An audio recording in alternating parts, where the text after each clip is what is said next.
नमस्कार, मैं हूं मनीष कुमार और आप देख रहे हैं हिंदुस्तान टीवी। आज हम उपस्थित हैं मैरवा के प्रखंड कार्यालय परिसर में और यहाँ पे चेयरमैन पद के लिए यहाँ पे नामांकन पर्चा दाखिल होने की प्रक्रिया शुरू हो चुकी है और यहाँ पे जो भी प्रत्याशी आएंगे उनसे हम बात करेंगे और जानेंगे कि इस चुनाव को लेकर के उनकी क्या रणनीति है और किस हिसाब से वे जनसंपर्क करेंगे और अपने पक्ष में वोट मांगेंगे। अभिमन्यु जी, चुनाव हो रहा है मैरवा में और आप पर आरोप है कि आपने साक्ष्य छुपाया, जिसको लेकर के राज्य निर्वाचन आयोग के आदेश पर चुनाव हो रहा है आपके यहाँ। इस बेवजह और बेसमय चुनाव के लिए आप किसे जवाबदेह और जिम्मेदार मानते हैं? देखिए, जो साक्ष्य छुपाने की बात, तो हमने कोई चोरी नहीं की है, ठीक ना। नॉमिनेशन होता है और मानव से कुछ भूल होती है, वो भूल इंसान का एक दूसरा रूप, माने ये मानवीय भूल आप मान रहे हैं? हमारी जो 200 रुपया 300 रुपया का होल्डिंग टैक्स जो बकाया का हमको इल्जाम लगाया जा रहा है ना, वैसा कुछ बहुत बड़ी मुद्दा ये नहीं थी ना। उनको ये विपक्षियों को घबराहट थी क्योंकि हमने अपना कार्य शुरू कर दिया था, बड़े बड़े योजनाएं लाना शुरू कर दिया था। अब देखिए 7 करोड़ 91 लाख का नाला हमने मैरवा में पहली बार 20 साल के जितने भी चेयरमैन यहाँ रहे हैं। और एक बात उनसे पूछना है, अब तक मैरवा में इतनी बड़ी परियोजना किस चेयरमैन के द्वारा काम हुआ है? अगर जी कोई कह देता है कि इतना बड़ा योजना टेंडर हमने कराया है, यहाँ मात्र 50 लाख के ऊपर का योजना आप नहीं ढूंढेंगे जो कोई कराया हो। अगर ये दिखाते हैं तो मैं मान जाऊंगा इस बात को। पहली बार इतना बड़ा योजना लाया और जब मेरा काम शुरू होने लगा तो जितने धन बल वाले लोग हैं, बाहुबल वाले लोग हैं, वो मेरे पीछे लग गए और हमको परेशान करते रहे। और तनी थोड़ा सा नहीं, आए दिन कभी एसडीएम के यहाँ, कभी एडीएम के यहाँ, कभी डीएम साहब को पत्र लिखकर परेशान। एक दुकानदार अगर ये दुकान खोलता है और कोई ग्राहक आए, रोज सुबह आकर उसको उल्टा सीधा कह के दुकान पर चला जाएगा, तो वो दुकानदार से पूछेगा कि दिन भर उसका कैसे गुजरेगा, किस मनोस्थिति में वो दुकानदारी करेगा अपना। इसी तरह हम लोग राजनीति करते हैं, बिना काम का आकर उल्टा सीधा बोलना, ऑफिस में स्कूटी के बारे में उल्टा सीधा ब्लेम लगाना। आपको याद है एक महिला आईएएस यहाँ आई हुई थी, बहुत सौभाग्य, हम लोग को बहुत खुशी हुआ कि एक आईएएस आई हुई है मैरवा का। अब चौतरफा विकास में उसका बड़ा सहयोग होगा। वो जाते जाते मैडम कह के गई, अभिमन्यु मैं क्या यहाँ से सोच मतलब एक छवि लेकर जाऊंगी, ये बड़ा दुखद है। क्योंकि इतने ईमानदारी से उसने हमारे साथ मैडम कदम से कदम मिलाकर मेरी माँ के साथ राम जानकी सरोवर पोखरा का कार्य, जो वर्षों से कचरा का नाला का ढेर बना हुआ था, उसको कराने के लिए वो मैडम इतनी उत्सुकता थी कि मतलब पूछना नहीं है। और वो हम लोग के साथ लगकर काम कराए।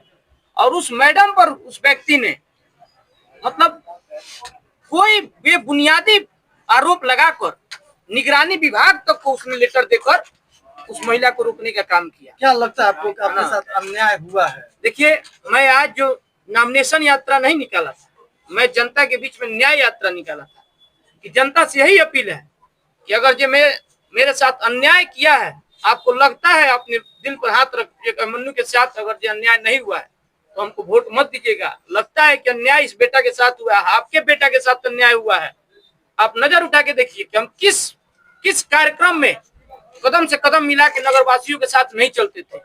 मैरवा में छठ पूजा होता था, आप इसके पहले छठ देखते थे, हर बार से उत्तम व्यवस्था हम छठ पे कराते थे, जब से चढ़ा, और पहले से भी कराते थे लोग, जब कुछ नहीं थे तब भी। आप कहते हैं कि हमारे ऊपर कोई भ्रष्टाचार का आरोप एक बड़ा रैकेट है मैरवा में जो चेयरमैन को ब्लैकमेल करता है। तमाम तरह का जो पिछला एक दशक का कार्यकाल है वो केवल ब्लैकमेलिंग में गुजरा है। उस ब्लैकमेलरों के शिकार आप भी हुए। बहुत खुशी हो रही है कि वो इस जनता के बीच में आज उतरा है न्याय के लिए।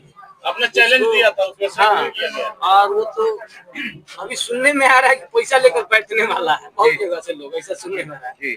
अभी भी चैलेंज से भागने उसी तक ये लोग पीठ पीछे वाला जनादेश मिलता है तो इन ब्लैकमेलर जो है जो नगर पालिका को अस्थिर करते हैं, नगर पालिका के जो विकास कार्य है उनमें अवरोध पैदा करते हैं। अगर जनादेश इस पर मिलता है तो उनके लिए क्या आप संदेश देंगे, क्या करेंगे? हम आपको बताए थे, मैं इनसे झुका नहीं हूँ और ना कभी झुकूंगा। मर जाऊंगा पर झुकूंगा नहीं, लड़ते रहूंगा, आखिरी दम तक लड़ते रहूंगा। फिर आज मैं लड़ा हूँ, ये एक शुरुआत हुई है, नई शुरुआत हुई है। और मुझे पूरा विश्वास है बहुत लोग आएंगे उन लोगों के पास 50 तो बिजनेस है, अपना कारोबार है। हमको कोई कारोबार है, बिजनेस नहीं। हम इसी में पूर्णतः लगे रहते हैं, राजनीति में ही। माँ बाप के अकेले हैं, पर समाज के लिए माँ बाप ने हमको छोड़ दिया है कि जाओ तुम समाज सेवा में लगे रहो। अभिमन्यु और आपको बता दें कि वैसे लोगों के लिए मैं लड़ना जान गया हूँ कि इनको कैसे जवाब दे देनी है, इनको जवाब कैसे देना है, ये जवाब दे। अभिमन्यु जी, राजनीति में एक बार जब आरोप लग जाता है तो उसको प्रूफ करना बहुत मुश्किल होता है, अपने आप को सही साबित करना है। मैं तो अब क्या कहें, आरोप, एक दुकान से दुकानदार सामान खरीद कर लाता है, 1 रुपया बेसी लेता है तो लोग कहना चुरा ले, चोर है, ठीक ना। और वो अपने पेट के लिए चुराता है। पर मैं इस तरह मैं दावा देता हूँ कि मेरी पेट और मेरे खाने के सामान हमारे घर परिवार के लोग सक्षम है और हम उससे खाते हैं लोग, ना कि राजनीतिक कमाई से खाते हैं। और रही आरोप की बात, तो बेबुनियादी बात, वही एस्टीमेट, वही जेई उनको एस्टीमेट बना के देता है नाला का कि 10 लाख रुपए का ये योजना कराना है, तो उस योजना को कराते हैं तो ईमानदार हैं, और हम लोग उस योजना को काम कराते हैं तो हम लोग बेईमान हो जाते हैं। अरे गजब तुम दोहरा नीति अपना रहे हो। उसी विभागीय जो पत्र है, जो विभागीय योजना का रेट है, उस रेट से तुम काम कराते हो तो तुम ईमानदार के देवता हो गए, और हम काम कराते तो हम बेईमान हो गए। गजब साला विडंबना है ये तो। मैं तो आपको पहले ही कहता हूँ कि बुरा जो देखा ना मैं चला तो बुरा ना मिलेगा कोई, है ना। दामन देखा मुझसे तो मुझसे बुरा ना कोई, वही उनकी हाल है। कितना आईना में देखे वो अपनी चेहरा को अपने परिवार के सामने खड़ा करके, 16 तारीख है।